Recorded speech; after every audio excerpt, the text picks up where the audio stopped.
All right, so today we're going to talk about multiplicity in writing polynomial equations. Local extrema is plural for local maximum or local minimum, also called the turning points of the graph. How do you find the possible number of local extrema for a polynomial? You take the degree of a polynomial and you subtract it from 1, and that gives you possible number of local extrema on your graph. So the x-intercepts, to find the x-intercepts, which are also called the zeros, roots, or solutions of a function, you must set y equal to 0 and solve for x. The y-intercepts, to find this, you set x equal to 0 and solve for y.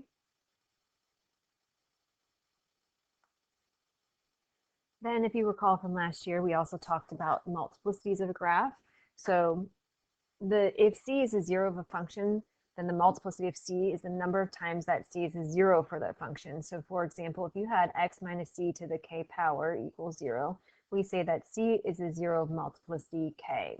So looking at this example over here, looking at this, we can see that we have f of x equals x minus 4 times x minus 3 to the 5th power. So we could rewrite that as x minus 4 times x minus 3 5 times.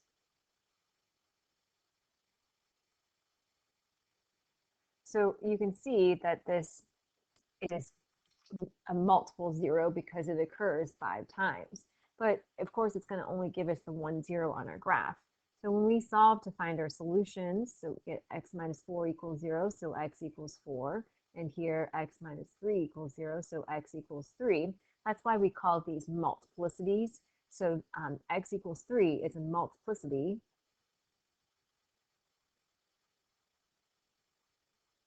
of 5 because it occurs 5 times, and x equals 4 is just a multiplicity of 1. That's what we're talking about. Multiplicity occurs multiple times, but you don't take that into account when you're looking at your graph. So how do we look at that on our graph? If the 0 is a real number, then it will be an x-intercept. If a 0, and this should say has, an odd multiplicity, then the graph of the function is going to cross the x-axis at that number. If the 0 has an even multiplicity, then the graph of the function will bounce at that number, which, if you recall from last year, means it's going to touch the x-axis and then bounce back in the same direction. Kind of like if you had a tennis ball and were to bounce it on the floor, it would be bounce back in the upwards direction. So let's go ahead and look at the graph pictured here, and we're going to answer the questions. It says, what is the smallest possible degree of the polynomial? So there's two different ways we can look at this. We can use up here where we talked about, it says, how do you find the possible number of local extrema? Take the degree of a polynomial minus 1. So if we do the reverse of that, if we know the number of local extrema, which in this case you can see is 2, we can add 1 to that for the smallest possible degree. So I could say that the local extrema is 2 plus 1, so the smallest possible degree is 3. Another thing you can look at is your end behavior to make sure you're getting the correct smallest degree. And so in this case, you notice that you have your left end down. So the left end's going down and the right end's going up. So that means this is a degree that's odd. And the leading coefficient has to be, in this case, positive because the left end's down and the right end's going up. And then you can look at your zeros of your graph. So these are the zeros or the roots or solutions of your graph. And you'll notice that since this one goes through the x-axis, this is crosses, which means it's an odd multiplicity. And this one right here is bouncing, which means the multiplicity has to be even. So think about your smallest odd number, which is 1, and your smallest even number, which is 2. So if these are your zeros, then you can just also think about counting up your multiplicity. So this would be 1 plus 2, which gives you 3. So the smallest degree is 3, or smallest possible degree is 3, I should say.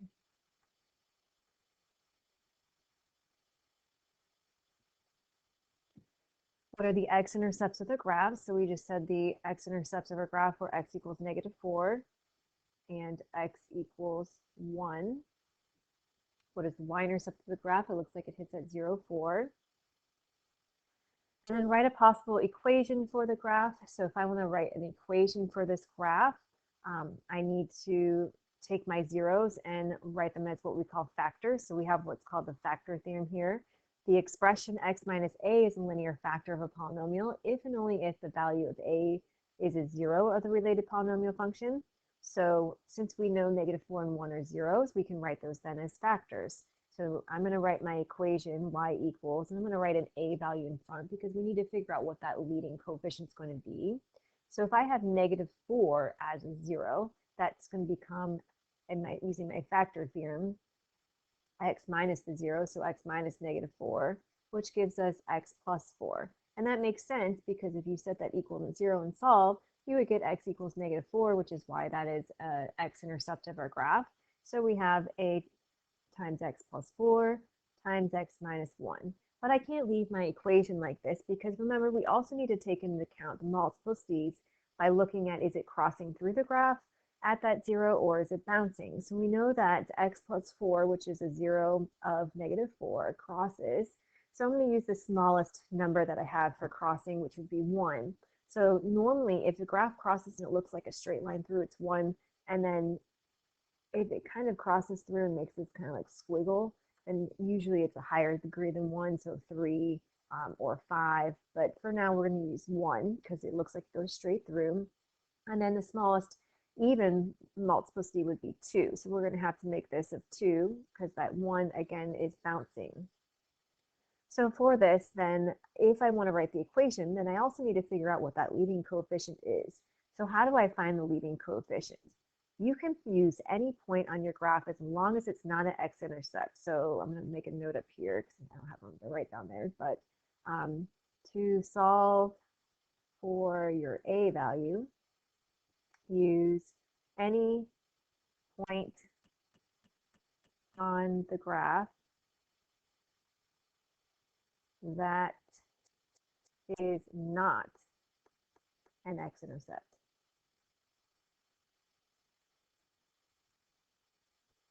So why can't I use my x-intercept? So think about it. If I were to use an x-intercept, which would be the point -4, 0, so I'd be plugging this in for x and y. Think about plugging -4 in here for x. You would get -4 plus 4 is 0, and 0 times anything would be 0. So then you would say your a value is 0, but of course then your whole entire equation would be y equals 0, which is a horizontal line at 0, which is not your polynomial function graph here. So that's why you cannot use your x-intercept. So if your y-intercept is not an x-intercept, that's the easiest point to use. So let's go ahead and use that one. So we're going to use the point 0, 4, and that's what we're going to plug in for our x and y in our equation. So we have 4 equals a times 0 plus 4 times 0 minus 1 squared. And then if I solve this, I get 4 equals a times 4, and -1 squared would be 1. So I have 4 equals 4a. So if I have 4 equals 4a, divide by 4, and a equals 1. So now I can write my equation, y equals 1, and I don't really need that placeholder, but I'm just going to write it for now. X plus 4 times x minus 1 quantity squared. So this would be my possible equation for the graph. And again, technically we don't know if it's bouncing the graph and that maybe that multiplicity of 2 was a multiplicity of 4, or maybe where it was crossing through was really a multiplicity of 3. So that's why we're saying this is a possible equation for the graph.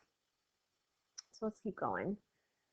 So now we have, it says, write a polynomial function in standard form with the given zeros. So remember, we're going to use our factor theorem. If we know these are zeros, then we can write x minus the 0 as a factor. So -2 as a factor would be x plus 2. 0 as a factor would be x minus 0. And then 3 with the multiplicity 2 would be x minus 3 quantity squared. So I'm going to fix this up. So we get y equals, that's x minus 0 is just really x times x plus 2 times x minus 3 times x minus 3. So if I distribute here, I get x squared plus 2x times x minus 3 times x minus 3. And so I'm going to keep on foiling. So we get x squared times x would give me x cubed minus 3x squared plus 2x minus 6x all times x minus 3. So then we need to combine those like terms before foiling again. So we get x cubed. There's the 2x and the 6x would be your like terms. That would be minus 3x squared minus 4x times x minus 3.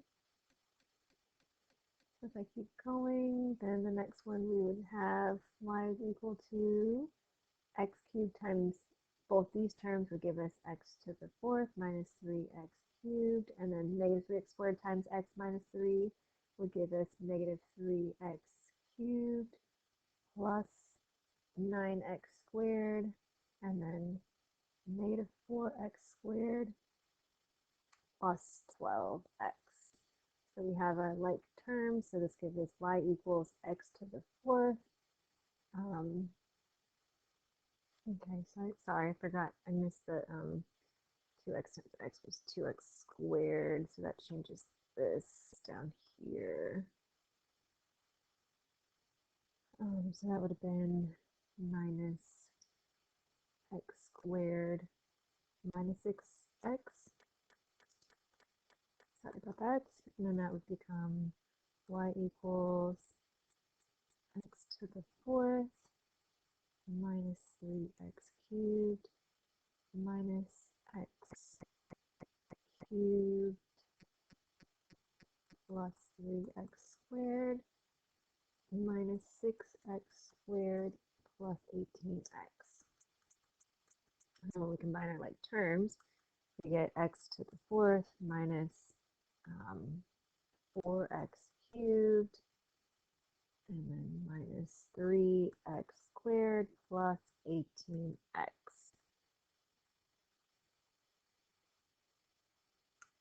So looking at the next one, we're going to do the same thing. So we have x plus 4, x plus 2, and then here, x minus 1/3, we don't normally write it like that because then you're going to have to multiply out a bunch of fractions. So it's a lot easier to write 3x minus 1. And you'll notice it's the same 0 as 1/3, because if you do 3x minus 1 equals 0, you get 3x equals 1, so x equals 1/3. So it gives you the same 0. It's just a different way of writing it, so we don't have to multiply out fractions. So we're going to have to then FOIL this out. So you could pause the video and then unpause it to check your work. When we FOIL, we get x squared plus, this would give us 4x plus 2x, which is plus 6x, and then 4 times 2 would be plus 8. I just didn't write out the two terms and just combined them in my head, and then multiplied times 3x minus 1. So then that gives us 3x cubed minus x squared plus 18x squared minus 6x plus 24x minus 8. And when we combine our like terms, we get y equals 3x cubed plus 17x squared plus 18x minus 8. So that's how you write the polynomial function in standard form with the given zeros. So now the next thing we're going to do is practicing graphing these without our calculator, of course. So we're going to find all the zeros and state the multiplicities and if the graph touches or crosses the x-axis. So for this next part, first I always start off with the zeros. So we have x plus 3 equals 0, x plus 1 equals 0, and x minus 1 equals 0. So we can then see the zeros are x equals -3, x equals -1, and x equals 1. So remember, the zeros are called the solutions and roots of our equation. That just them all means the same thing, x-intercepts. So the multiplicity, we look at the power. So the multiplicity of this first one is 2, 1, and 3, because again, it comes from these powers. If there's no power in there, it's 1 and then 3. So if it's a multiplicity of 2, this is going to bounce on the x-axis. This one is going to cross and cross. And usually, again, if it's more than one, a degree of 1, So degree of 3 means this is going to have a little squiggle on it. So it's going to be like a squiggle cross.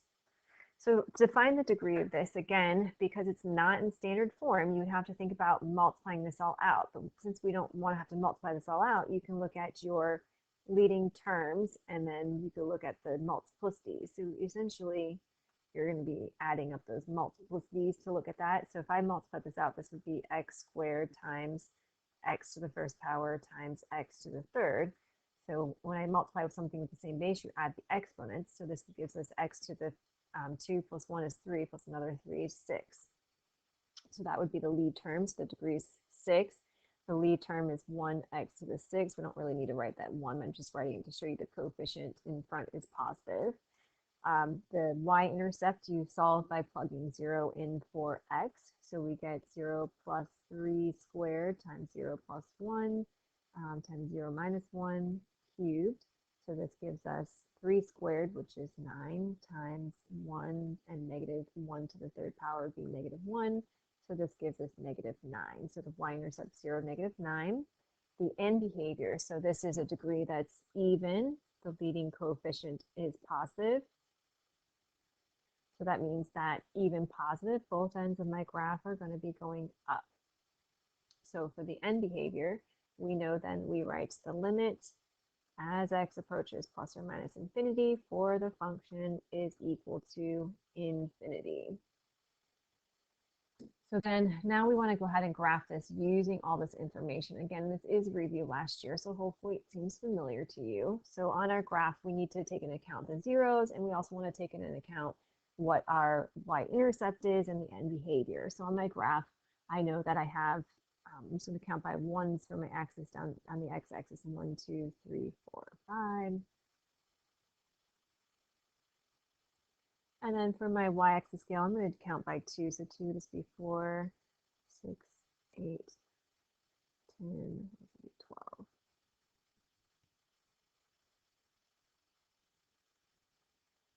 So on my graph, I have my x-intercepts of -3 and -1.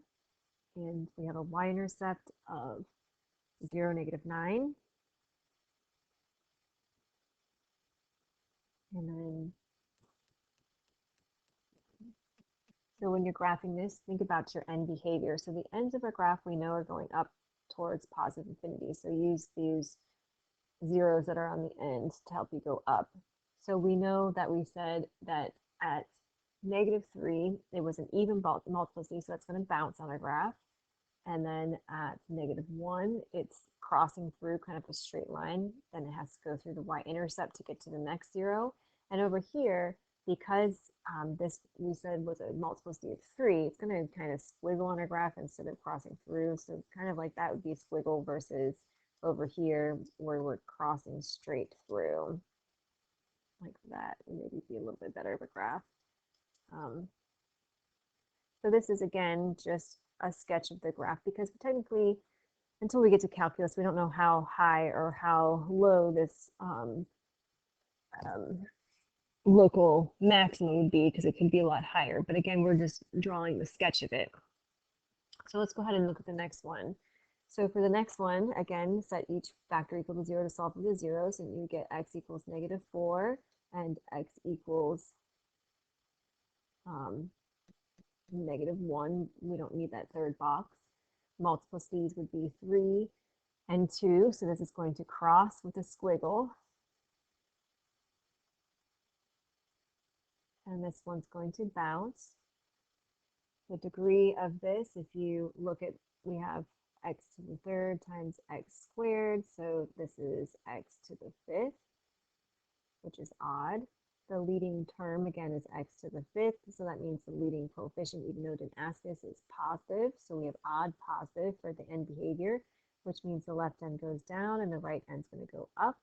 So the limit as x approaches negative infinity for the function goes towards negative infinity, and the limit as x approaches infinity for the function goes towards infinity. The y-intercept you plug by doing 0 in for x. So we would get 0 plus 4 cubed and 0 plus 1 squared. So for this one, 4 cubed is 64 times 1, so 64. So 0, 64. So we're going to use this to sketch our graph now. So on my graph, because my y-intercept is going up to 64, I'm going to count by tens on my scale. So we have 10, 20, 30, 40, 50, 60, 70. So 64 would be somewhere in here. And on my x-axis scale, I'm just going to count by ones.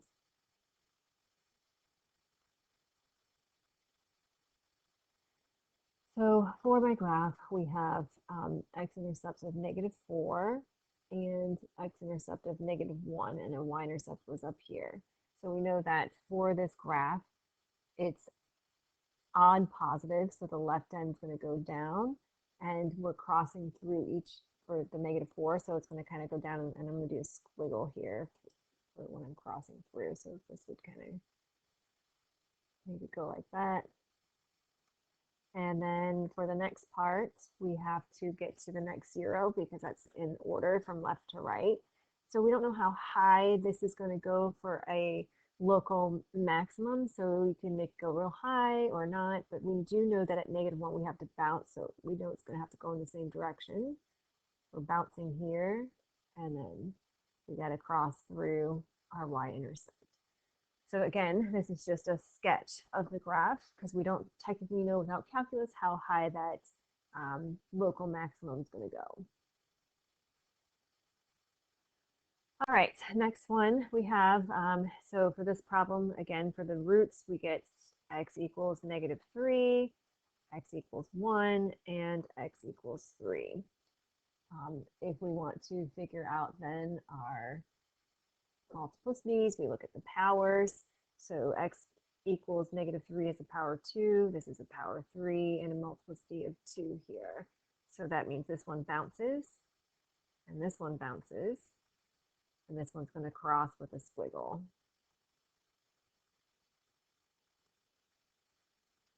So for our graph then, for the degree, let's think about multiplying out our lead terms. So -2 times x squared times x cubed times x squared. So that would give us -2, and that would be 3, 4, 5, 6, 7. X to the 7th power is the lead term. So that means the degree is 7, which is odd. The leading coefficient is -2, negative. So odd negative means that the right end goes up and the left end is going to go down. For our y-intercept, plug 0 in for x and solve. So -2 times 0 plus 3 squared, 0 minus 1 cubed, and 0 minus 3 squared. So this would give us -2 times 3 squared, which is 9. -1 to the third is -1. And again, -3 squared would be 9. So then we know that 9 times 9 is 81, times another 2, -2 and -1 would give us 162. So we have a y-intercept of 0, 162. So the end behavior, because the right end goes up and the left end goes down, would be the limit as x approaches -infinity for the function goes towards positive infinity, and the limit as x approaches positive infinity for the function goes toward negative infinity. Because again, the right end's up and the left end's down. So for my sketch of my graph, again, my y-intercept is at 162. So you could go by hundreds for your scale, or 25s, or 50, whatever works for you. I'm going to do 50. So this would be 50, 100, 150, 200. And my x-axis scale, I'm just going to again go by 1.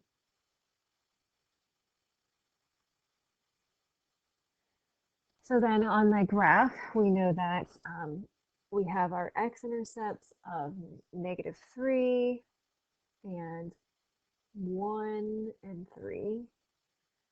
And then our y-intercept is at 162, so it would be somewhere in here. And we know then that the left end of our graph goes up and the right end of our graph is going down. And so we said for the multiplicities at -3, it bounces, so it touches the x-axis and goes back the same direction. To get to the next intercept, we have to go through the y-intercept over here. So we're going to cross through there. And then at 1, we cross through like a squiggle. So we're going to have like a squiggle cross through.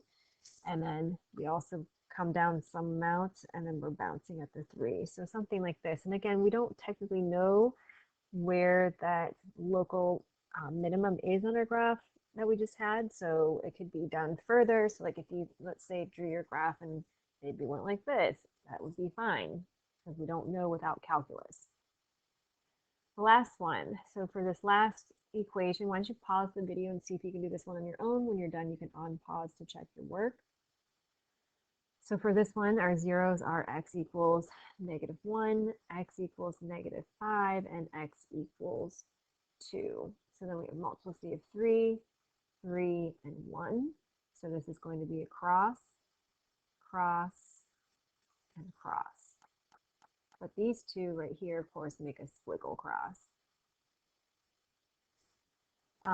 So the degree of this, we have 3 and times x cubed times x cubed times x. So that gives us 3x to the 7th. So 7, we term as 3x to the 7th. So the end behavior, we know this is going to be odd degree with a positive leading coefficient. So the left end goes down and the right end is going to go up. So if I wanted to write my end behavior, the limit as x, the limit as x approaches -infinity for the function is going towards -infinity, and the limit as x approaches +infinity for the function goes towards +infinity.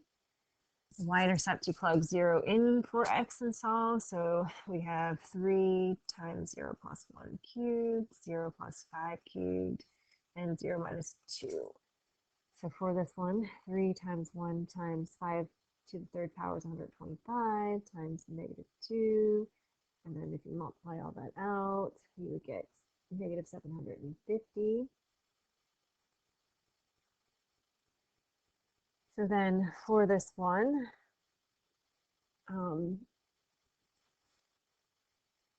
let's see, so we have the 750, so let's do -100 on our y-axis.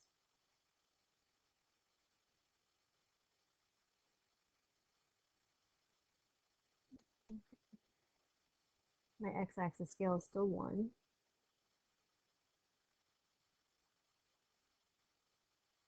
And zoom in on the graph. So on my graph, we have x equals -1 for x-intercept, -5 is 2, and the y-intercept is at -750, which would be somewhere down here.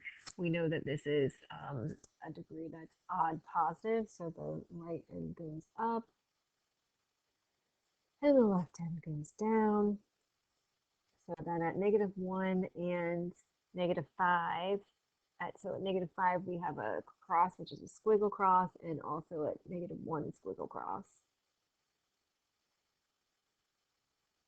And then we're going to go to the y-intercept, and then for at x equals 2, it's multiplicity of 1, so just cross straight through that. So that would be a sketch of our graph. So again, this is a review from last year. We're just using a different notation for the end behavior, but hopefully this seems familiar to you. And that is all for our notes for today.